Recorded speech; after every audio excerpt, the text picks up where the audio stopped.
And welcome San Diego Rotary Club 33 members, our honored guests, and those watching on Zoom to the 33rd oldest, the 10th largest, and the #1 best Rotary Club in the world. Now our chair of the day. Today is Glenn Rossman from the class of 2016. He joined San Diego Rotary Club 33 in October 2016, and after Glenn and Lynn were married, they wanted to get more involved together in the community. As required by Indiana birth laws, they must like basketball. The movie Hoosiers is real. Glenn was a big fan of Steve Fisher when he coached at Michigan, so it seemed natural that Glenn and Lynn would adopt San Diego State as the school to support in their new hometown. They have become more and more involved in San Diego State athletics and are proud honorary Aztec alumni. Please welcome Glenn Rossman as our chair of the day.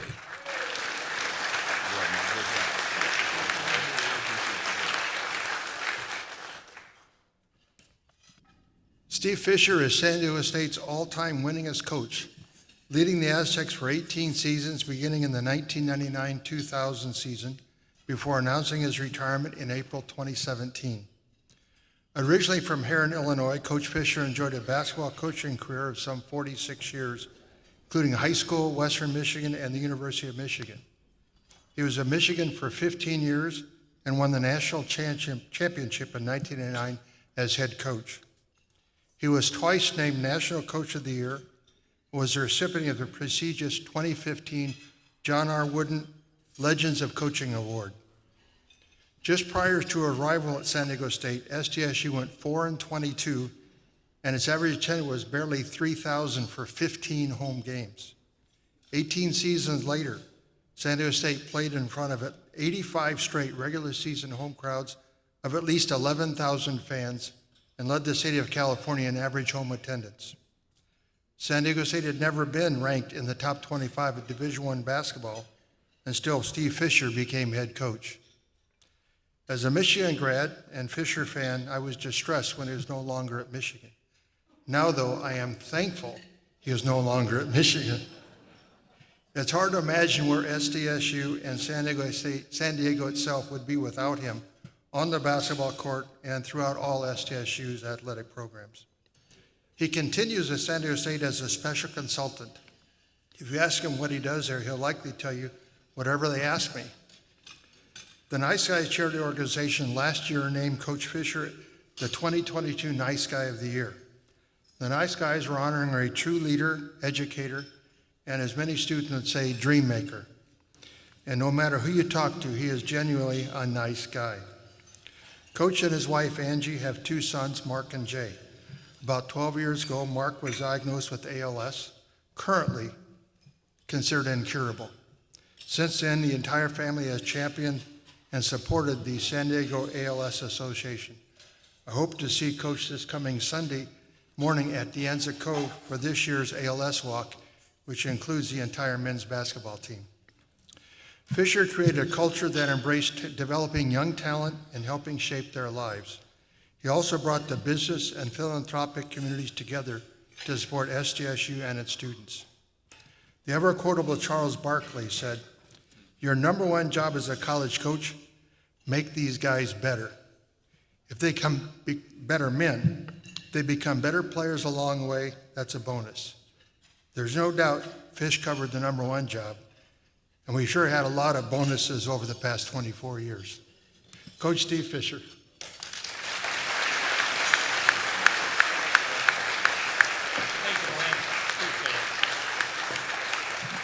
Thank you, Glenn. How many of you were in Houston at the Final Four? We got a handful of you. How many who were not there watched the game on TV? Most of us who were here. Ironically, leading up to the tournament, I go to every home game. Mark is still coaching, so I go to every home game, sit right behind the bench, and coaching became so much easier when I went from the bench to where you guys are. I got all the answers now. Right after the fact, I've got all the answers that Dutcher should be doing. Doesn't need much help anymore, but I'm sitting right there prepared to give him the answers that he doesn't need. But this past year, I don't know how many of you know or knew Dr. Jim Kitchens. You see a show of hands, Dr. Kitchens? Jim Kitchens came to San Diego State right about the same time I did. Became a dear, dear friend.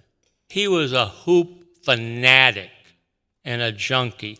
Loved basketball, played basketball, and knew basketball.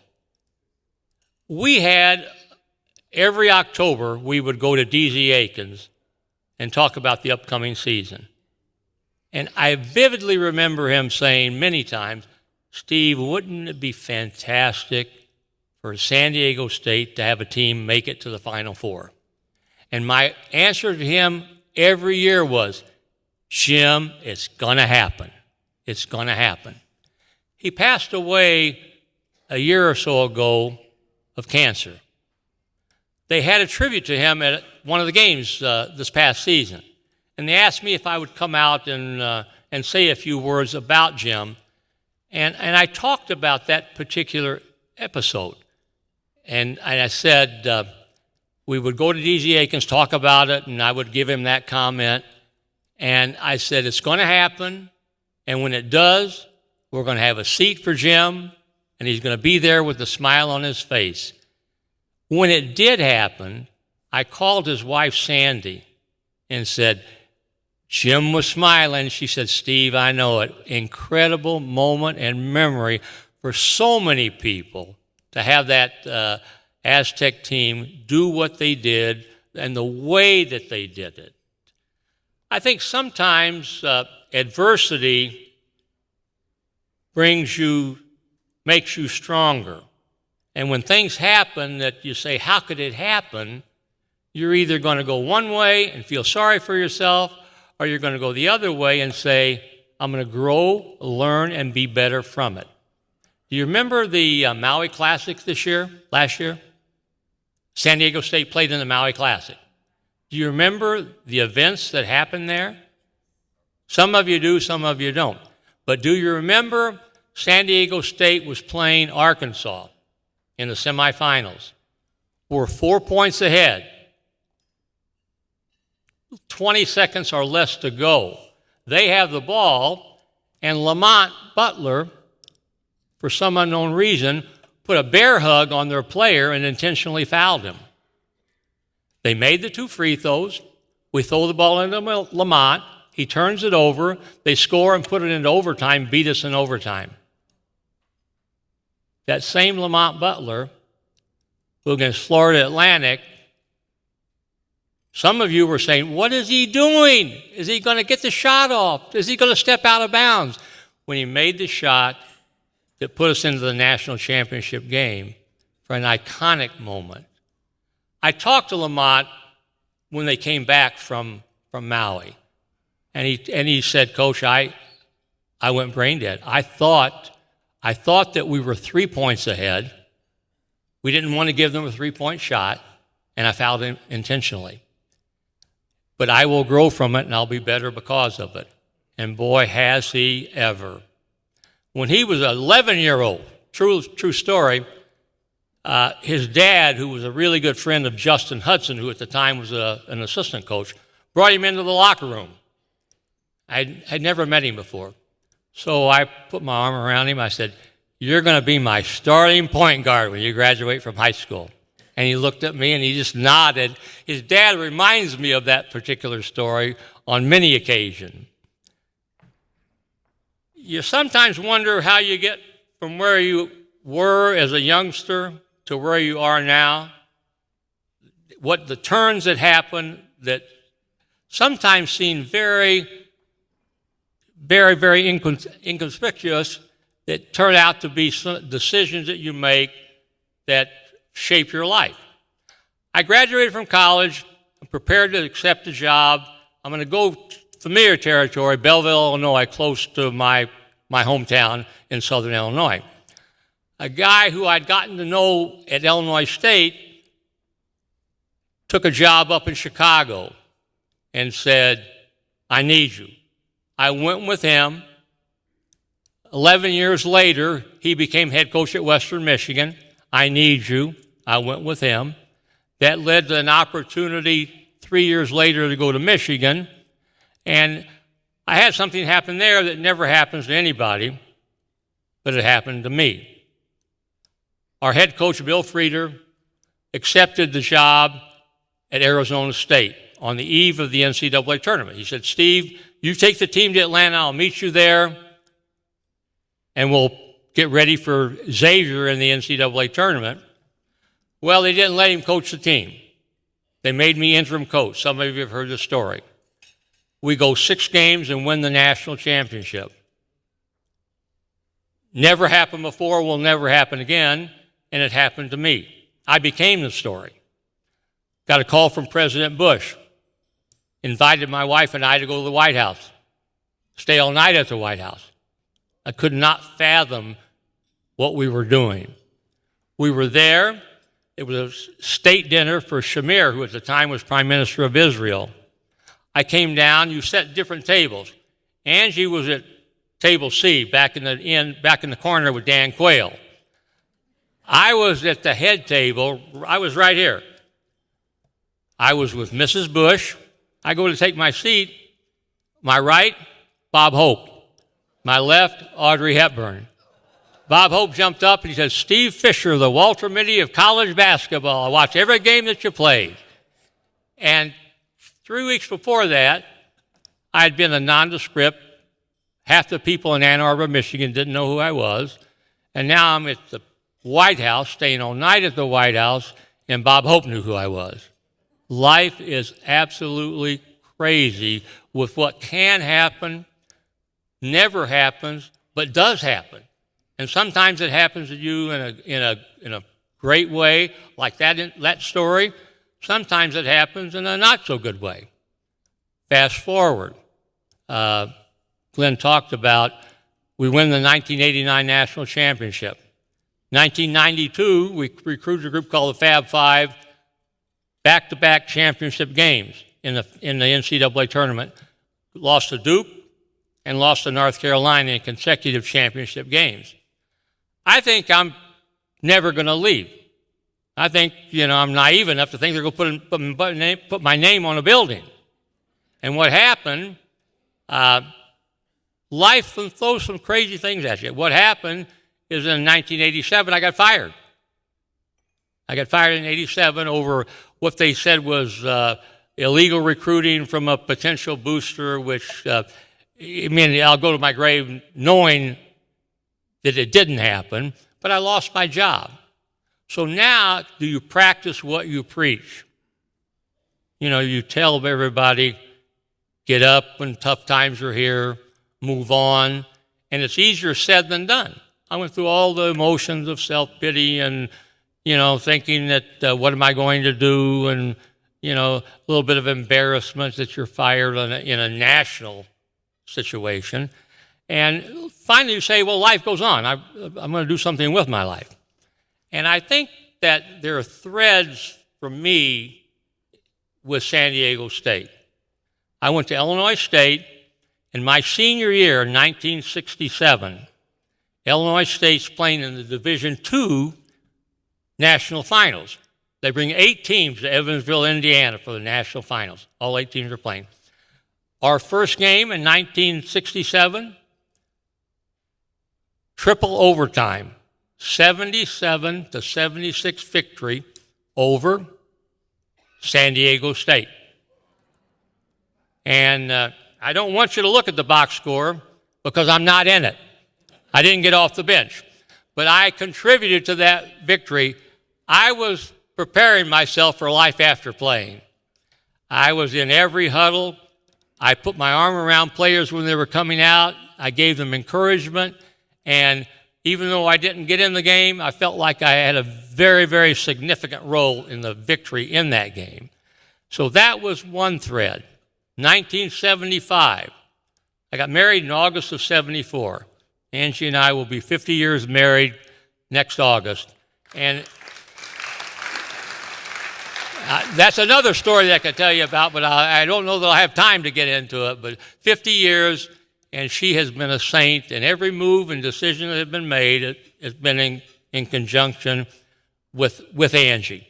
In 1975, I came out with a group of high school coaches. We took a plane from Chicago.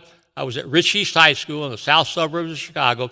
Came out here in 1975 for John Wooden's last Final Four. You remember that? Any of you, did anybody go to the game back in the back? You went to the sports arena. Can you imagine that? 1975, the national championship was played in San Diego at the sports arena, John Wooden's last year coaching. They beat Kentucky in the finals after they had a miraculous win over Louisville in the semifinals. Denny Crum was the coach. He had been an assistant at UCLA for Coach Wooden, and they came back and had a miraculous win, and he resigned and retired right after that victory. When I was between jobs, I put a phone call in and wound up going to the NBA for 1 year. I was in Sacramento with the Sacramento Kings, 1998 to 99, and left Angie and family back in Ann Arbor to see, A, do I like it? B, do they like me? And both of them were true. I loved it. They liked me. But then serendipity, all of a sudden, Rick Bay, the AD at San Diego State, calls and said, are you interested? He had been at Michigan when I was there as a wrestling coach and then as the alumni director. And we came to San Diego, eyes wide open. You know, Michael was an assistant at Michigan, or at San Diego State. He came here in 1980, right? Came here in 1980. Coached with Smokey Gaines. Took teams to the NCAA tournament. I remember when I got the job, Smokey, who was a character, he came into the office. He said, Steve, he said, I knew I had job security when he knocked the wheels off the trailer that we called our home. That was where they had their office, a trailer on campus. We've come a long, long way at San Diego State in so many different ways. When we went to the tournament this year, two most asked questions of me was, what were you thinking? Were you surprised? I was not surprised. In 1999, in our recruiting, we told players, close your eyes and dream. If I were recruiting your son and in your living room, part of our talk would be, have a little bit of pioneer in you. Have a little bit of trust. Not blind trust, but have trust that what we say can be reality. We need you. Close your eyes and dream. Dream about being part of a team and a program that goes to the Final Four. At that stage, people other than those families we went to the home on, they would laugh when it was said. Because we were coming off of a 5-win season. My first year, we won 5 games, 5-23. Came out to our first game, we had more auxiliary people, band, cheerleaders, staff, than we had fans. But we rolled up our sleeves and went to work, brought in 8 players our first year, and slowly but steadily turned the program and brought it back to where it was when Michael was there, to a level and a stage where it's now rock solid with a foundation. San Diego State's going to be good for a long time. Coach Dutcher and his staff have done a fantastic job. Not a good job, but a fantastic job. And they achieved something that very, very few programs and coaches in a career are able to do. They took a team to the Final Four. They took a team to the championship game. At the Final Four, we had several of our former players rented a place in Houston that they invited all the former players and managers to.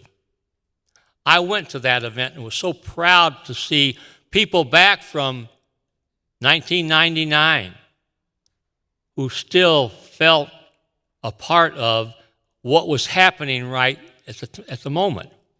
And it made me proud when I talked to them, and I reiterated that.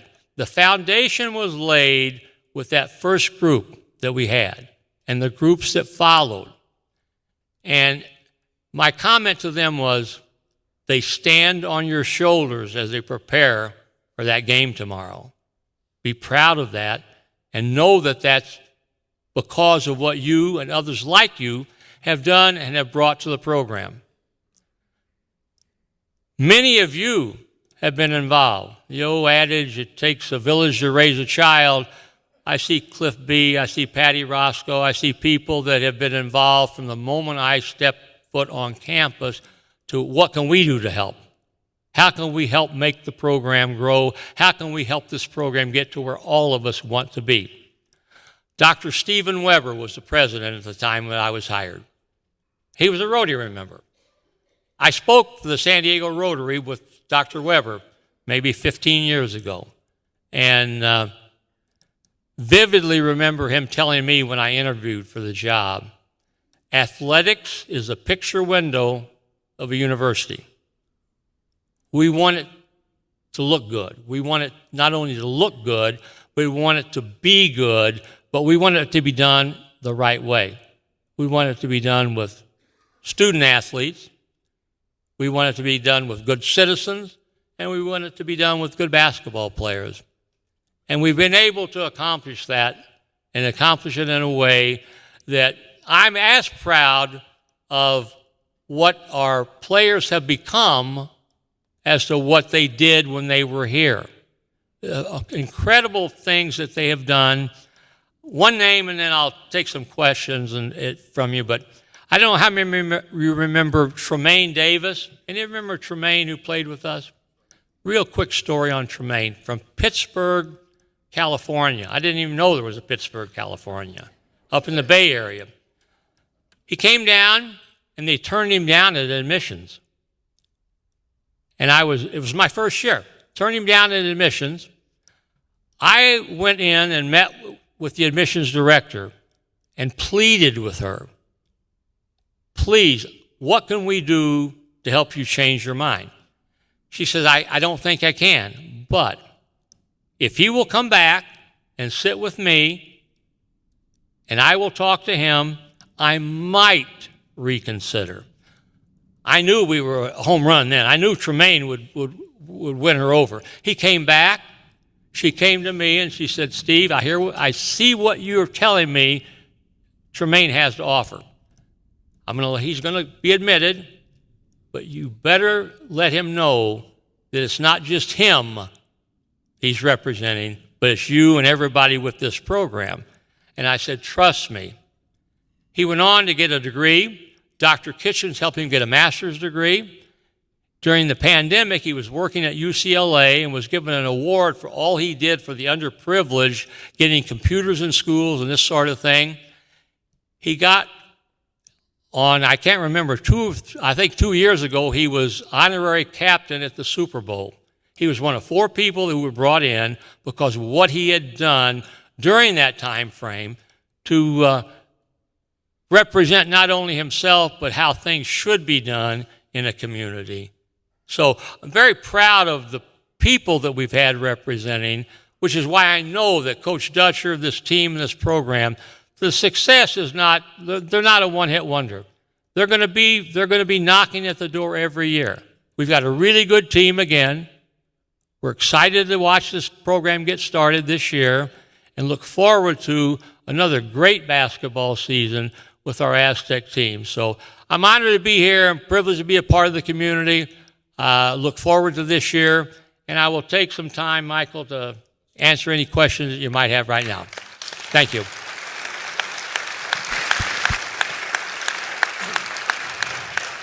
Thank you. Okay, all right. Thank you very much. Thank you, Coach Fisher. We have a question from Nick Woolman, a fellow alum. Yeah, hey, Coach. Still a little disappointed I didn't get recruited out of high school from you, so we'll take that. No, I'm just kidding. With the introduction of name, image, and likeness, as well as, the increased use of the transfer portal, I'm always curious to see what you think of, the state of college basketball, college sports as a whole, and how that's going to affect SDSU specifically. I get some water. That's a question that everybody's talking about. I don't know how many of you know what NIL is. It's called name, image, and likeness, where now our student athletes are able to earn money off of those three things: name, image, and likeness. And you've probably read some of the stories, quarterbacks at Alabama getting $1 million a year to go there and to play there. It truly is the Wild Wild West. Nobody knew what to expect. The NCAA, in my opinion, is they fostered a lack of concern and not wanting to do anything for the chaos that erupted with the NIL. But it's here. It's here to stay. And San Diego State is involved. We have a group called MESA that's involved in helping. And we have done it in a way that I think is the way it should be done.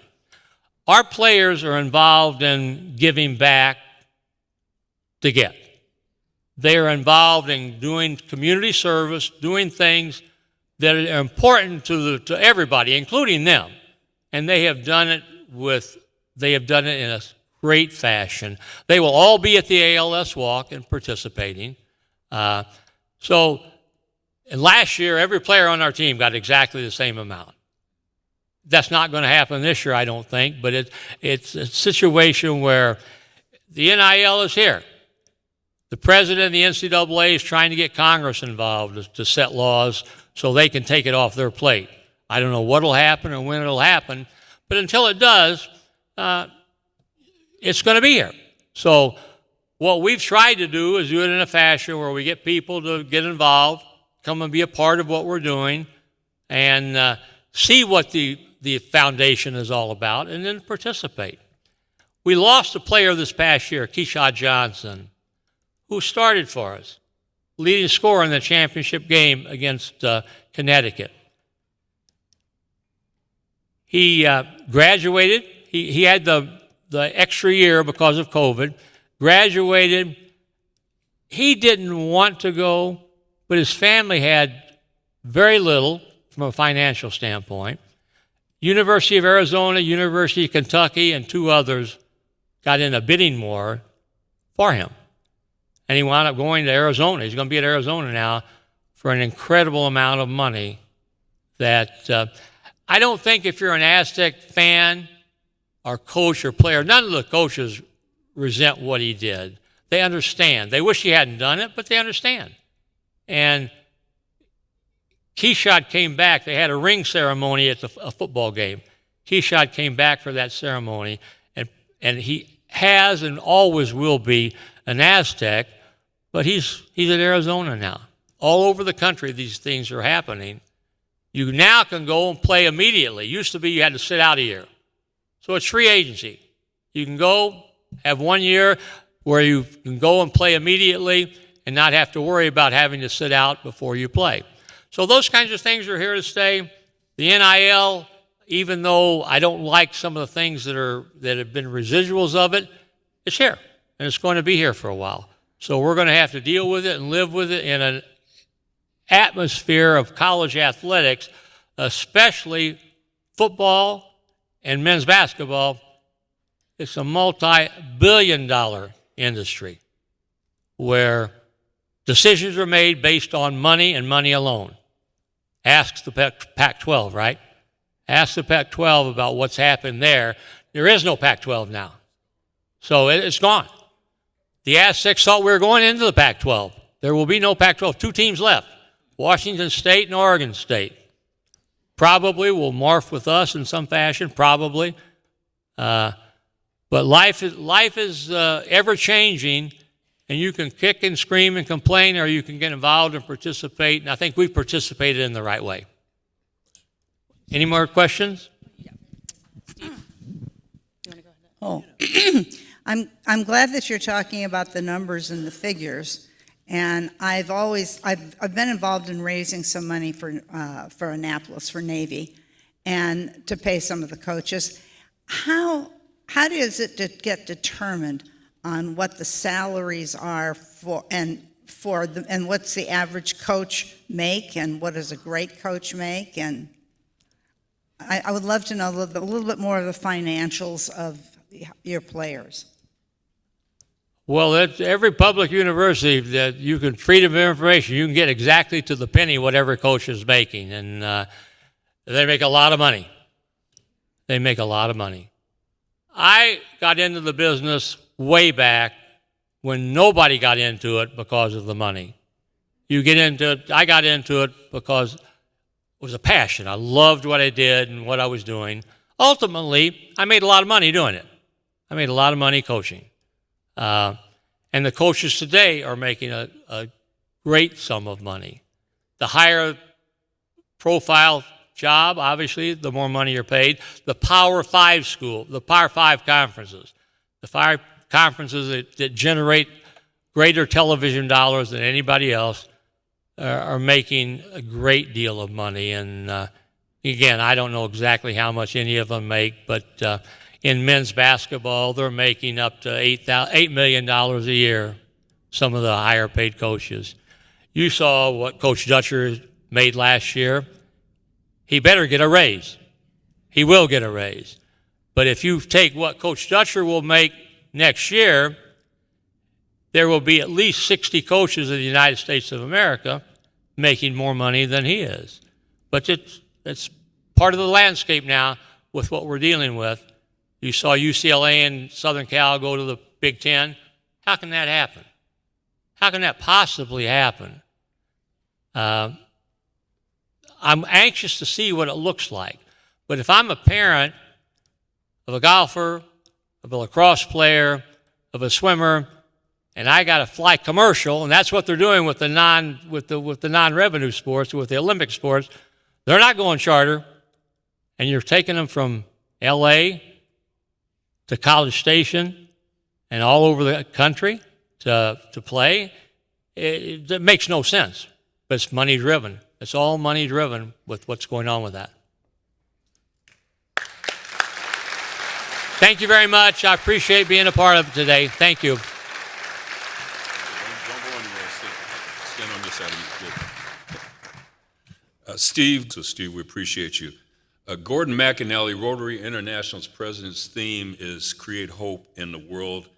And I want to present this coin to you on behalf of Rotary as a reminder for the hope that you shared today for Rotary, and all your messages are so consistent with everything that we say, think, and do with our head, our heart, our hands, and our habits as Rotarians, not only here in San Diego, but throughout the world. I want you to have this and appreciate all that you've done to be here today. Thank you, Michael. And my hope is also, too, that we can reimagine how Rotary can develop young leaders. I know Matt talked about the impact you had on him as a 7-year-old in the camp, but how we can support young adults right now in their lives all around the world. And so my gift to you will be to bring student self-leadership from the Ken Blanchard companies to the high school or high schools of your choice, wherever they may be. Steve, we want to thank you for your life of doing good service before self. And when it comes to your season of service at San Diego State, I was not surprised that you did what you did, because I knew what you did in Michigan, and I think Glenn and others too, have followed your career for a long time. We spoke earlier this week about how you had my vote for the Naismith Basketball Hall of Fame. Steve, on behalf of the 33rd oldest, the 10th largest, and the #1 best Rotary Club in the world, we would like to present you with this honorary membership to the San Diego Rotary Club. Thank you very much, Michael. Thank you. You are now a member of Club 33, and this is how we receive you right here at our club. Thank you. Thank you, Michael. Yes, yeah.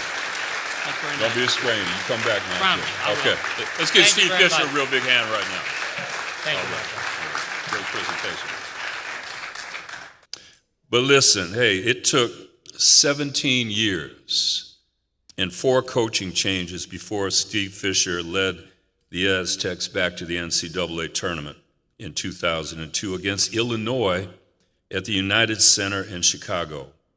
The last time was in 1985 when Smokey Gaines led the Aztecs against UNLV and Jerry Tarkanian in Salt Lake City. Did anybody here go to that game? Yes. I know because I was sitting on the bench as an assistant coach next to Smokey, and this coat and tie that I'm wearing is what I wore in 1985. Someone who was there for both of those games and every losing season in between was the beloved Aztecs equipment manager, Dennis Radar Brown, who Coach Fisher said, "We love Dennis. Dennis Brown has a great loyalty and love for his San Diego State University. He served everyone that he touched in a way that demonstrated his unwavering loyalty and willingness to help in any way possible. He continues in retirement to be visible, cheering loud for his school, and he will always be remembered as someone who cared, who gave willingly of himself for others, who never expected anything in return." I agree. I was 28 years old when I arrived in 1980, and Radar was the first person to greet me on campus, and we've been friends ever since. And now, please welcome Dennis Radar Brown, who will give us today's 30-second parting message and then ring the bell to adjourn the 15th meeting of our 113th year. Please welcome Dennis Radar Brown.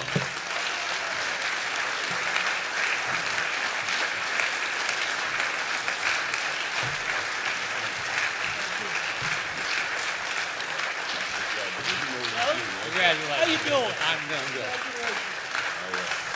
I didn't know Dennis was going to be here today. I would have mentioned him. He is a true Aztec through and through and typifies the spirit of being a giver. He did so much for so many of us. And in my career at San Diego State, nobody was more important and more special to us than Dennis Brown. So thank you, Dennis.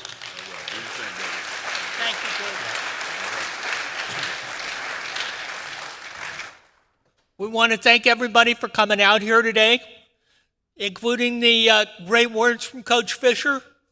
I mean, I put in 35 years over there at the university. And when they finally decided to put in our arena over there in the old Aztec football stadium, they put it in there. They called it the Cox Arena. Now it is the Viejas Arena. As far as I am concerned, Steve Fisher Court is located over there in the fishbowl. We put piranhas along the walls because when you come out there to the home games, you know our doggone 12,000 people are definitely going to greet you. Thank you very much for everybody. Bring that bell loud now. All right. Great job, Radar. Appreciate you.